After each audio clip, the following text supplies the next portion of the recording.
नमस्कार। आप सभी लोग अपने अपने घरों पर सकुशल होंगे। इसी कामना के साथ हम अपने टॉपिक की बात करते हैं।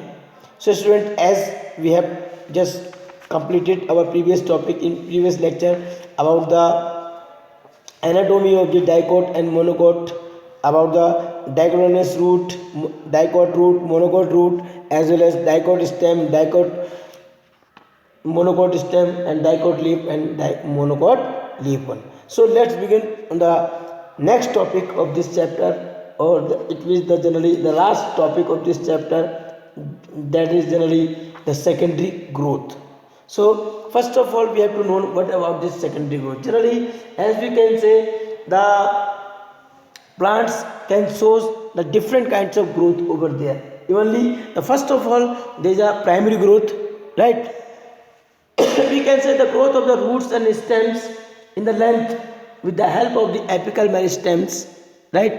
That is known as primary growth. On the other hand, we can say the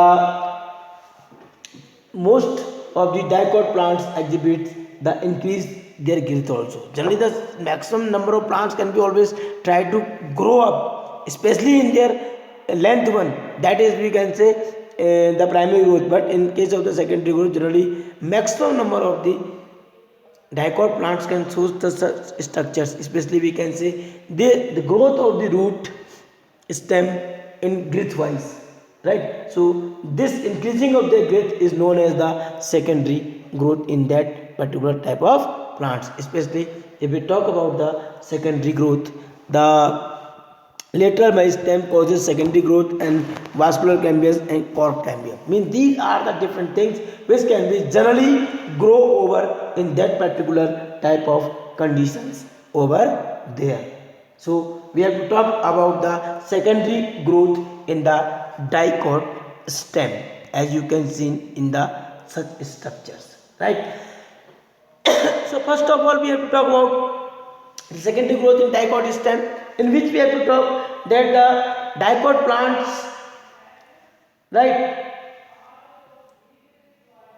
in stems, the secondary growth is occurs especially in the stem and in the cortex one. The dicot stem is the primary state where you can know that the form of the primary growth most dicot plant exhibits in the increasing in the growth, as well as we can say it is generally way which can be grown over. But we can say the dicot stem in its primary state, the growth of contains narrow layers of the interfascicular cambium in between the xylem and phloem, as you can see in the diagram. Especially if we are talking about the secondary growth, you can just see generally the cambium which is found, right? Especially this is known as cambium, okay? But the cambium which is found between the xylem and phloem, where between the one part of the xylem and another part of the cambium, here that is known as the interfascicular cambium. Means generally this is the xylem phloem, this is the vascular bundle, here the cambium which is found, that is called interfascicular cambium, right? And the cambium which is separated the and the xylem and phloem, that is called fascicular cambium. I think everybody understand. Really the both interfascicular and the fascicular cambium are become the vascular cambium. Indirectly we can say they are known as the vascular cambium in that particular region. So first of all, you know that the tissue involved in the secondary growth are the two lateral meristem, vascular cambium and cork cambium, right? So first of all, we have to talk about the vascular cambium, means where this vascular cambium is found, where this vascular cambium can be, how it can be always helpful for the development, how it can be always helpful for the other characters. So as we are talking about the meristematic layers is responsible for the cutting of the vascular tissues, right? As the xylem and the phloem, that is called vascular cambium. Means generally you can say the layer of meristematic tissues layer which can be always helpful to cut the xylem and phloem, that is called the vascular cambium, okay? So for the formation of these rings, especially in these regions. So first of all, we have to know that how the vascular cambium can formation or help for the development. So first of all, we have to know that generally the formation of cambium rings in the dicot stem, right? So we can say the parenchymatous cells of the primary medullary rays adjacent to the intervascular cambium, means as I have told you as in the diagrams, right? There is a medullary rays which are found over there, you can see in the primary phloem and primary xylem over there. So this is known as the what, especially you can say the intervascular cambium, which are found especially in the medullary rays which are thrown like this one in all these conditions. Means generally you can say the structure, these regions, these are the primary medullary rays are found over there, and where it is a cambium ring, or you can say this cambium is known as intervascular cambium. After the division, right, it can just give rise to the intervascular cambium. Generally this is changes whenever it can be division like there, it can becomes a intervascular cambium. But later on, when this joins to intravascular cambium, generally you all must know that there is a two cambiums, right? Intravascular and intervascular, right? So intervascular and intravascular, whenever these both, means generally there is a intravascular or you can vascular cambium or intervascular, this intervascular, when the both are joined together, student don't be just get any conditions where you can define. This is the intervascular cambium over found over there in medullary rays, and this is the intravascular cambium between the xylem between. Okay, so whenever they join together like this, in that particular conditions we can say these joints of the intravascular cambium to either side form a complete ring, means it can capable to form a complete ring like this one, right? So this is known as the cambium ring or the vascular ring. Okay, so it can be always very necessary for the developmenting stages in these conditions. So especially you all have to know about this one. As I told you, intravascular cambium and the intervascular cambium present between the xylem and primary phloem, and intervascular generally which can be always found in the medullary cells and adjoining the intravascular cambium, as I have generally told you in this condition. So after that they can be always helpful for the developmenting, as I have told you. So you can just understand with the help of this diagram easily, right? Means this is the cambium, here this is the intervascular, these are the intravascular. When both are the jointed, they can form the cambium ring or into the complete development into that region one. So after that we can know about that how this process can be seen or developed over there, right? So first of all we have to talk about that the what is the role of this. Then we have to talk about the how this cambium ring can do its activity for the development of this vascular cambium or for the development of the growth of the girth of the stem. So first of, as we know, the cambium ring becomes active and begins to form a new cells both towards the inner side and towards the outside also. So the cambium ring is made up of the two type cells, that is called ray initial and the fusiform initials. Means sometimes they can be fusiform initials or sometimes they can be acts like a ray initials. So the first we can say the cell added to the inner side of the cambium ring by the division of the fusiform initial gradually becomes elements of the secondary xylem one, while the cells that get added to outside of the cambium become element of the secondary phloem, and while the cells added to the division of the ray initial to the inside, well outside become the element of the secondary medullary. Means generally you can say they can be divided in different categories. It can be divided for the secondary xylem, it can be divided for the secondary phloem, as well as they can be also for the medullary rays one. So we can say the cambium is generally more active in the inner side where it is inside the xylem one, in compared to the outer side. As a result, the amount of secondary xylem produced is more than the secondary phloem, right? Due to this activities, because this cambium is very active in the inner side in compared to the outer side. So don't be confused over there, my dear students. So please you memorize that while this cambium is working in that particular direction, they are slowly in towards this one, but they are very fast or active over there. That's why this region they can be so very fastly growth inside this one. So secondary xylem is very more growth in compared to the secondary phloem in that particular conditions, right? So we can say the primary and secondary phloem get gradually crushed due to the continued or the formation of the accumulation of the secondary xylem. Generally, this due to these conditions, the primary phloem and the primary xylem is generally crushed by the growth of the secondary xylem. However, we can say the primary xylem remains more or less intact in other around the centers one, or we can say at the some places the cambium forms a narrow band of parenchyma which passes through a secondary xylem and secondary phloem in the real directions. These secondary medullary rays one, where they can be always helpful formation of the this cambium ring or the such structures. On the other hand, generally the second thing, that is we can say the cork cambium. What about this cork cambium which can be found over there especially, right? So in the especially the cork cambium,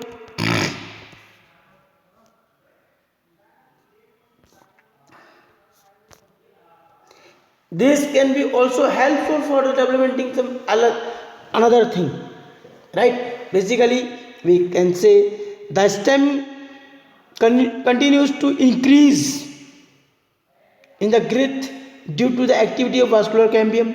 Due to this, the outer cortical and the epidermis layer are broken down and need to be replaced to provide new protective cell layers. Therefore, another meristematic tissue that is called the cork cambium or the phellogen develops usually in the cortex region. Generally, जब secondary growth हो रही है, जो vascular cambium से जब activity show करता है तो ग्रिथ बढ़ती है, तो जितना भी आपका एपिडर्मिस है तो वो ब्रेक कर जाती है, तो अंदर से ही क्या है जो कॉर्क कैम्बियम है उसका सेकेंडरी मेरिस्टेमेटिक टिश्यू का डेवलपमेंट होता है, जिसकी वजह से इसको हम फेलोजन भी कहते हैं, राइट? तो वो अंदर से एक कॉर्क कैम्बियम का स्ट्रक्चर डेवलप कर देता है.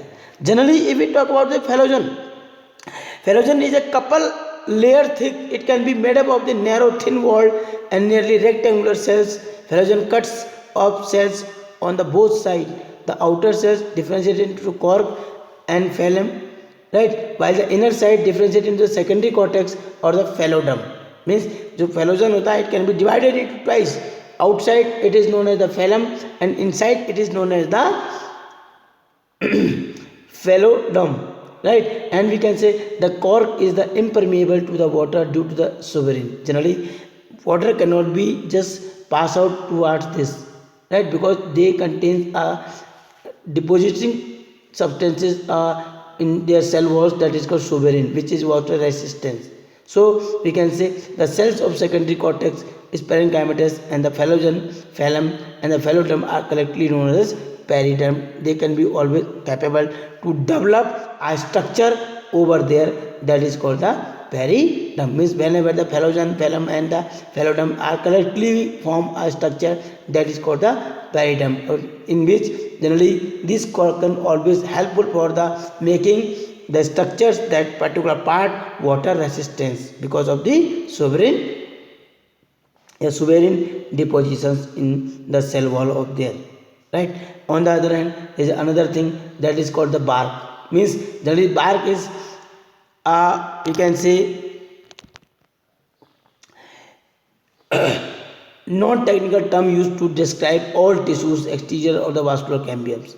Therefore, including the secondary phloem, the bark refers to the number of tissues, periderm and the secondary phloem. Indirectly we can say where it can be developed over there. So the bark that can be formed early in the seasons called early bark, and towards the end season we can say it is the late bark. means outer covering of that trees. And sometimes another thing, special thing can be also seen in the stems, that is known as lenticels. So many times you have hear about this lenticels. Generally, this lenticels, what is these lenticels? We can say the certain regions of the stem that phloem cuts off closely arranged to the parenchymatous cells and outer side instead of the cork cell. Generally, कहीं कहीं पे पेड़ों में कुछ ऐसे cuts होते हैं अंदर, नेचुरली ब्रेक कर जाते हैं because of the rupturing of the epidermis, formation of a lens shaped or opening called lenticels. Means they can be just open a structures, opening found in the those trunk structures, right? So they are found in the especially into the trees, and these lenticels can always helpful for the permitting of the exchanges of the gases between the outer atmosphere and the inner atmosphere of the tissues one. So this can be always helpful for the exchanging of the gases. Later there is another thing. Sometimes we can say about the wood, right? There is spring wood, ottoman wood, hardwood and sapwood. So many times you were all just confusing about this types of wood in that continuation. So as I have told you about the bark, about their structures, as I have told you about the bark, that there is a living phloem and the peridome, and cork cambium and the cork, they become the completely peridome, and these all things are gathered, that is known as the bark, as I have already told you. There is another thing about the wood. First of all, we have to know about this type of the woods, right? Especially we can say spring wood and the ottoman wood. Means when we can say the activity of the cambium under control of the many physiological environmental factors in the temperate regions, especially in the temperate regions, the climatic conditions variable through the year to year. Means there condition can be changes. So especially in the spring, cambium is very active and produces a large number of xylem elements having vessels with wider cavities. The wood formed in that season is known as the spring wood, right? Or the early wood is known as the that condition. Okay, so especially we can say whenever this cambium can very actively, especially in the spring seasons, in that conditions this wood can be formed, in that is known as the spring wood or the early wood. But later on in the autumn cambium, in the autumn season, the cambium is less active and form a very xylem elements, right? So that have the narrow vessels, especially in the spring wood, they have the wider cavities, wider vessels, large vessels. But in the case of the autumn season or autumn wood or late wood, there is a very narrow vessels. So this wood is formed during the autumn season. We can say due to the less activities of the cambium, we can say that wood is known as the autumn wood. But we have to talk about the hardwood and the sapwood. So many times it can be asked about this hardwood and sapwood, right? So you all must know that what about this hardwood? Hardwood generally कहते in the older trees, the considerable region of secondary xylem is dark brown due to the accumulation of organic substances, organic materials like tannins, resins, oils, gums, aromatic substances, essentials. Okay, oils in the center of the innermost layer of the stem. Right? So these substances make it hard and durable and the resistance to the attack of the microbial organisms or insects. So this region comprises as the dead elements with highly lignified wall, that is called hardwood. Right? So you all must know it. Generally you can see in the diagram also, especially in the diagram, these accumulation of the different substances, chemicals over there in the innermost side. So that it always forms a such structures that is known as the hardwood. Right? But the hardwood does not conduct to water because they can contain such substances like the, as I have told you, that is the tannins, resins, oils, gums, aromatic substances, all the essential oils which are necessary over there, right? So they will always helpful for the formation of the hardwood because these substances make that particular regions hard, durable, resistant to different microorganisms in that particular condition. But on the other hand, we can say, especially this hardwood does not conduct the water, but it gives mechanical support to the stem. But the peripheral region of the secondary xylem is lighter in color and known as sapwood, which can be involved in the conduction of water and minerals from the root to the leaf. Especially on the other hand, whenever the different other part of this structures of the plants, right, which can be capable not as harder as the hardwood, and they can also helpful for the transfer of the water, transportation of the water, and they are light in color, that wood is known as the sap wood in that particular condition. So students, you all must try to understand all these parts and draw your diagrams as you can shown in the these structures. So you all must prepare your notes. So tomorrow we will take the very small topic that is known as the secondary growth in root.